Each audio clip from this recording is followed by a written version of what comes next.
शिवाय गुरवे सच्चिदानन्दमूर्तये निष्प्रपञ्चाय शान्ताय निरालम्बाय तेजसे। विश्वं दर्पणदृश्यमाननगरी तुल्यन्निजान्तर्गतम् पश्यन्नात्मनि मायया बहिरिवोद्भूतं यथा निद्रया। यत्साक्षात् कुरुते प्रबोधसमये स्वात्मानमेवाद्वयं तस्मै श्रीगुरुमूर्तये नमः इदं श्रीदक्षिणामूर्तये श्रीदक्षिणामूर्तये। जन्माद्यस्य यतोऽन्वयादितरतश्चार्थो स्वभिघ्नस्वराट् तेने ब्रह्मरुधाय आदिकवये मुह्यन्ति यत्सूरयः। तेजो वारिमृदां यथा विनिमयो यत्र त्रिसर्गो मृषा धाम्ना स्वेन सदा निरस्तकुहकं सत्यं परं धीमहि सत्यं परं धीमहि। सच्चिदानन्दरूपाय विश्वोत्पत्त्यादिहेतवे तापत्रयविनाशाय श्रीकृष्णाय वयं नुमः। श्रीकृष्णाय वासुदेवाय हरये परमात्मने प्रणतक्लेशनाशाय गोविन्दाय नमो नमः गोविन्दाय नमो नमः। ओम हरि ओम श्री गुरुभ्यो नमः हरि ओम। हरि ओम प्रभु जी। आज के इस अध्यात्म परिषद में आप सबका स्वागत है। श्रीमद् भागवत जी का तीसरा स्कंद रेगुलरली चल रहा है। उसमें 31वें प्रकरण में 12वां मंत्र 12वां श्लोक हम करने जा रहे हैं। कपिल भगवान अपनी माता देवहूति को योग और भक्ति द्वारा परमात्मा प्राप्ति के साधन बता रहे हैं और कहते हैं कि ऐसे साधन जिन्होंने अर्जित किए हैं तो उसको कैसी प्रसन्नता और कैसी कृपा का अनुभव होता है और इनसे जो वंचित रह जाते हैं उनको क्या क्या कष्ट झेलना होता है। गर्भ से लेकर मुश्किलें, दुख, पीड़ा, प्रतिकूलताएं हमारे जीवन में आती रहती है। तो यहाँ अब गर्भस्तुति जिसको कह सकते हैं ये शुरू हो रहा है। जंतुर्वाच, गर्भ में जो जीव है वह भगवान से प्रार्थना करता है।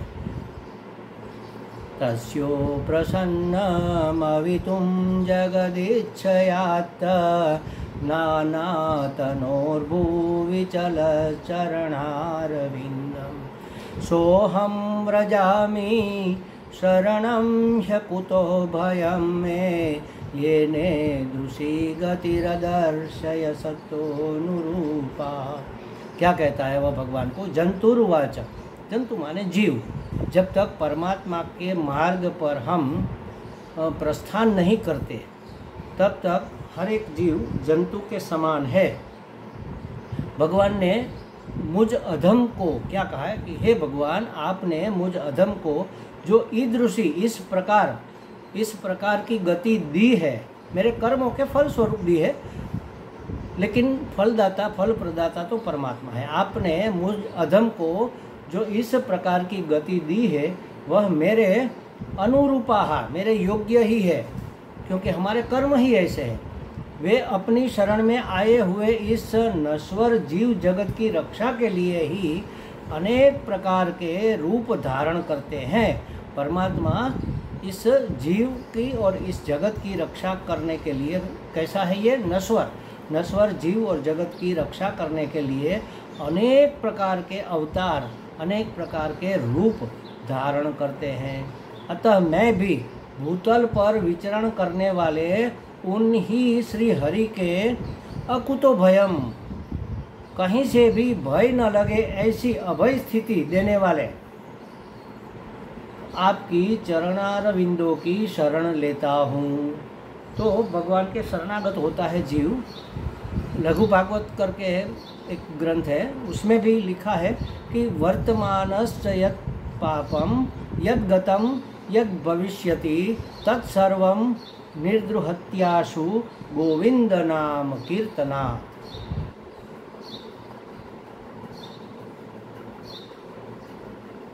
वर्तमानश्च यत् पापं यद्गतं यद्भविष्यति तत्सर्वं निर्दहत्याशु गोविंद नाम कीर्तनात्। जो पाप अभी हो रहे हैं, जो हो चुके हैं और जो होने वाले हैं, वे सब के सब श्री गोविंद भगवान का नाम कीर्तन करने से शीघ्र ही भस्म हो जाते हैं, ऐसा लघु भागवत में कहा है। इसलिए और ब्रह्म वैवर्त पुराण में भी कहा है कि ससमाराधितो दैवम उक्तीकृतस्थाद्यथा यथा अनिच्छयापि हुतभुक् संपृक्तो दहति द्विज।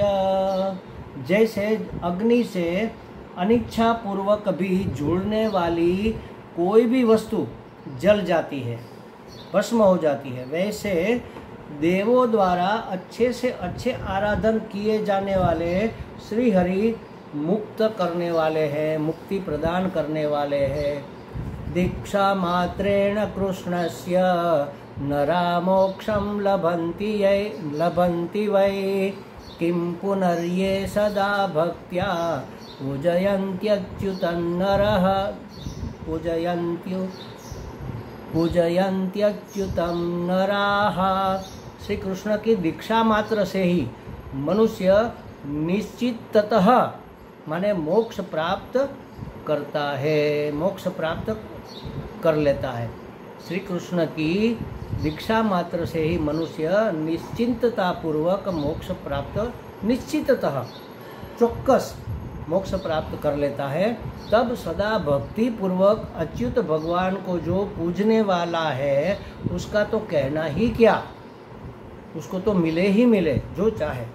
गरुड़ पुराण में भी कहा है सकृत देव प्रसन्नो यस्तवास्तीति च याचते अभयं सर्वभूताय दाभ्ये तद्व्रतम हरेः। एक बार भी शरणागति पूर्वक जो याचना करते हैं कि मैं आपका हूँ, उन सभी प्राणियों को मैं अभय प्रदान करता हूँ, ऐसा श्री हरि का व्रत है। तो कहने का मतलब ये है कि भगवान की शरणागति स्वीकार कर ले और भगवान का भक्त हो जाए या उसके अनुकूल उसके नाम का स्मरण करने लगे, उसकी मुक्ति हर एक मुश्किल से, हर एक समस्या से, हर एक पाप से उसकी मुक्ति निश्चित है। परंतु वास्तव में तो तुम भी शुद्धि ही हो, ऐसा कहा किसी ने कि वैसे तो तुम भी शुद्धि हो, असंग हो अयम पुरुष। तो फिर परम पुरुष विशेष कैसे है? वास्तव में तो तुम भी शुद्ध हो, तो परमात्मा तुमसे विशिष्ट कैसे हो गया? तो उसकी विशेषता बताते हुए कहते हैं य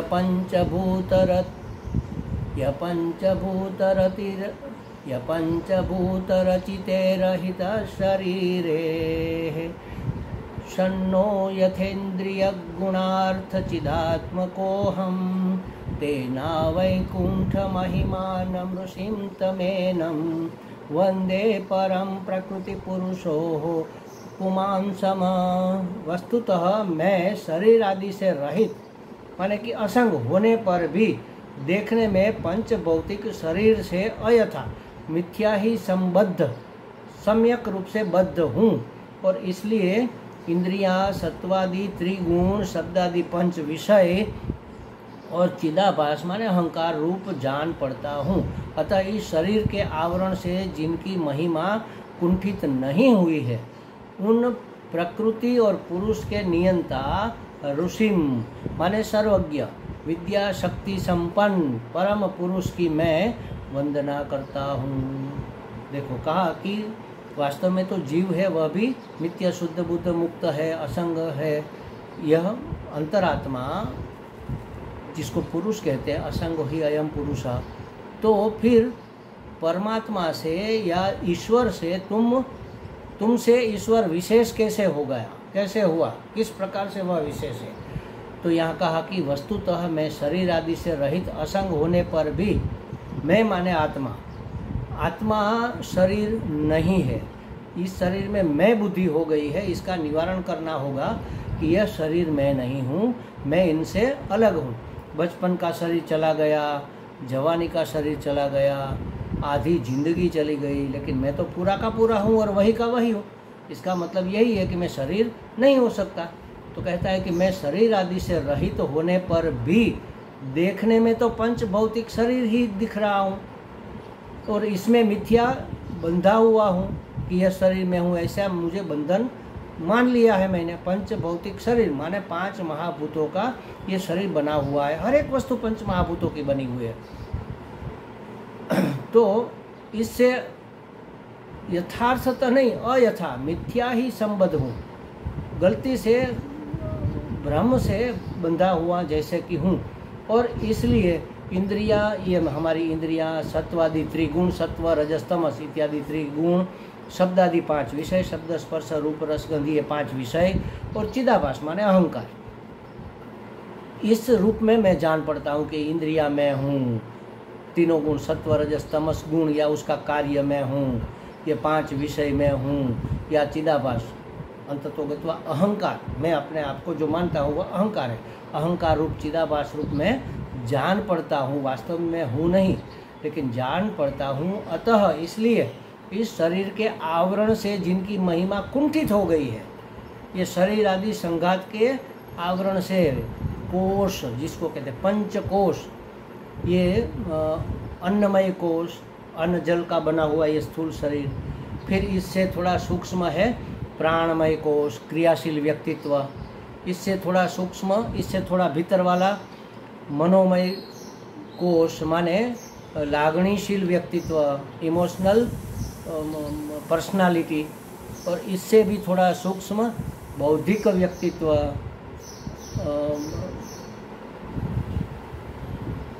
बुद्धिमय व्यक्तित्व हमारा।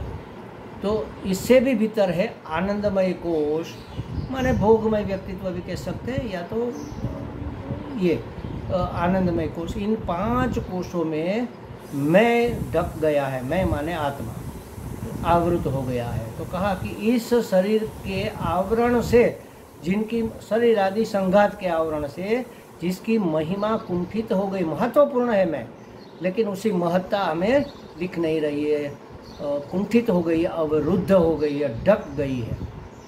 उन प्रकृति और पुरुष के नियंता, सर्वज्ञ, प्रकृति और पुरुष दोनों के नियंता, दोनों का ईश्वर कौन है? सर्वज्ञ, सर्वशक्तिमान, विद्या शक्ति संपन्न परम पुरुष जो परमात्मा है, जो ईश्वर है, जो परमेश्वर है, मैं उसकी वंदना करता हूँ। तो विद्या अविद्या कृतो विशेषः, इस प्रकार विद्या और अविद्या के कारण परमात्मा हमसे विशेष है। हम अविद्या से घिरे हुए हैं और वह विद्या शक्ति से संपन्न है। परमेश्वर सभी विद्या शक्ति से, शक्तियाँ कई प्रकार की होती है, उसमें भी कई प्रकार है। जैसे समझो कि व्यष्टि शक्ति, हमारे हाथ पांव से हम जो ताकत लगा सकते हैं, चल फिर सकते हैं, ले दे सकते हैं, उठा सकते हैं, ये व्यष्टि शक्ति है। समष्टि शक्ति, ये विराट स्वरूप में जो ये समष्टि है उसकी एक शक्ति है। जैसे सूर्य हमें प्रकाश देता है, ये समष्टि की शक्ति है, प्रकाश देना। चंद्र के द्वारा हमें शीतलता प्रदान करना, वायु देना, जल देना, ये सब समष्टि की शक्तियाँ हैं। तो व्यष्टि शक्ति, समष्टि शक्ति, और इससे भी तीसरी है एक सूक्ष्म शक्ति। जैसे ये सब ब्रह्मा जी ने निर्माण किया, तो ब्रह्मा की ब्रह्माणी शक्ति, विष्णु की वैष्णवी शक्ति जो पालन करते हैं परमात्मा वैष्णवी शक्ति के द्वारा, और रुद्र की रुद्राणी शक्ति जिस शक्ति के द्वारा उपसंहार करते हैं शिव भगवान, रुद्र भगवान। तो ये सूक्ष्म शक्ति इससे भी। और पराशक्ति, परमेश्वर की, परब्रह्म की ब्राह्मी शक्ति, उसको पराशक्ति, सभी से परम, जहाँ से सूक्ष्म शक्ति का आविर्भाव होता है, सूक्ष्म शक्ति से फिर समष्टि शक्ति का आविर्भाव होता है, समष्टि शक्ति से फिर व्यष्टि शक्ति का आविर्भाव होता है। तो उस ईश्वर की जो शक्ति है, विद्या शक्ति, इसका विद्या शक्ति उसकी है, जीव की अविद्या है, तो उसकी मैं वंदना करता हूँ।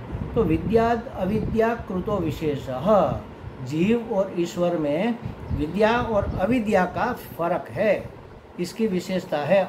विद्या ईश्वर की विशेषता है, अविद्या जीव की विशेषता है। परमात्मा में विद्या है और अविद्या जीव में होने के कारण न्यूनाधिक भेद हमें लगता है। यो विद्यया युक्तु नित्य बद्धो विद्यामयो यसतु नित्य मुक्तः। देखो, जो अविद्या से युक्त है वह नित्यबद्ध है। यो अविद्यया युक्त तू नित्यबद्ध हो, अविद्या से जो युक्त है वह हमेशा बद्ध है, बंधन में है। जबकि जो विद्यामय है, विद्यामय है, वह नित्य मुक्त है। स तू नित्य मुक्त। बस यही विशेषता जीव और ईश्वर में है। अगर जीव विद्यावान हो जाए, ज्ञानवान हो जाए, तो वह और ईश्वर में कोई भेद नहीं है, वह तो ईश्वर ही हो गया। ननु ज्ञाने नायम बद्धो निवर्त्यस्यते किम परमेश्वर वंदनेन तत्राह। किंतु क्या कहा, किंतु यह बंधन तो ज्ञान से ही दूर होगा ना। परमेश्वर को वंदन करने से क्या होने वाला है? तो ज्ञान प्राप्त करो ना। परमात्मा को क्यों वंदन करते हो, परमेश्वर को वंदन क्यों करते हो? तो कहते हैं, सो कहा, यन्माययोरु गुणकर्म निबंधनेस्मिन् संसारिके पथि चरन्तदाभिश्रमेण नष्ट स्मृति पुनरयं प्रवृणितलोकं युक्त्या कया महदनुग्रहमंतरेण। तो कहते कि उन्हीं की माया से अपने स्वरूप की स्मृति नष्ट हो जाने के कारण, हमारे स्वरूप की स्मृति नष्ट क्यों हो गई है, हम अविद्याग्रस्त क्यों हो गए हैं?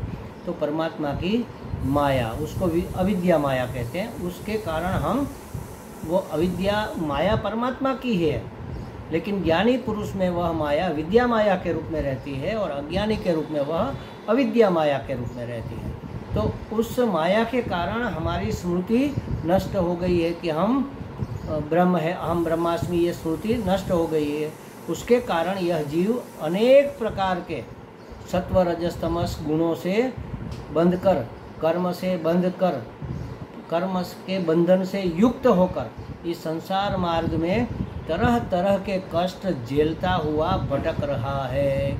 अतः उन परम पुरुष परमात्मा की कृपा के बिना अन्य किसी युक्ति से इसे अपने स्वरूप का ज्ञान प्राप्त हो सकता नहीं है। किस तरह से प्राप्त हो सकता है भला? जिसकी माया है उसको प्रसन्न करेंगे तो वह अपनी माया को निवृत्त कर लेंगे, उसके हुक्म से ही तो सब चलता है। तो अगर मालिक से हमारी दोस्ती हो गई तो फिर उस घर का कुत्ता हमें काटेगा नहीं।